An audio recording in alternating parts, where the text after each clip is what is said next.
Hey everybody, welcome back. I am super excited to be here today because today we're talking about Christmas. Ho, ho, ho! Merry Christmas! Santa's here! I know him! Santa, what are you doing here? Well, hello, Pastor David. I heard you were talking about Christmas today, so I decided to drop by. Well, thank you so much for being here today. But you should know, I'm not talking about the Santa Christmas. I'm talking about the King. You mean the child?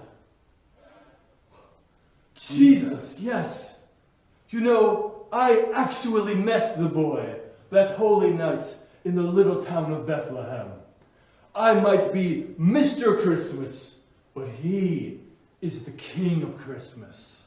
Well said, Santa. Everybody loves Christmas, and it's good to know that even Mr. Christmas himself knows about Jesus. Of course. Well, I'm glad I could stop by, but for now, it's time for me to get back to the North Pole. Come Dasher, come Dancer, come Prancer and Vixen, come Comet, come Cupid, come Dancer and Blitzen. Up, up, and away! Ho, ho, ho! Merry Christmas!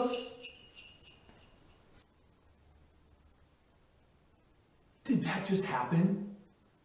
I just met Mr. Christmas, Santa Claus himself. And did you guys hear what he said? Everybody loves the Santa Christmas, and he is great, and he is Mr. Christmas. But did you hear what he said? Jesus is the King of Christmas. Man, I am so excited, so looking forward to today's Bible story. It is titled, He's Here. And it comes from Luke 1 and 2. You guys ready? He's here. Everything was ready. The moment God had been waiting for was here at last. God was coming to help his people just as he had promised in the very beginning. But how would he come? What would he be like? What would he do? Mountains would have bowed down, seas would have roared, trees would have clapped their hands. But the earth held its breath. As silent as snow falling, he came in. And when no one was looking, in the darkness, that's when he came in. There was a young girl who was engaged to a man named Joseph. Now, Joseph was the great-grandson of King David. One morning, this little girl was minding her own business when suddenly a great angel of light appeared right there with her. He was Gabriel, and he was an angel, a special messenger sent from heaven. When she saw the tall, standing, shining angel, she was afraid. You don't need to be scared, Gabriel said. God is very happy with you.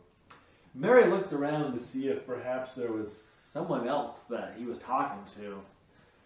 Mary, Gabriel laughed, and he laughed with such gladness that Mary's eyes filled with happy tears.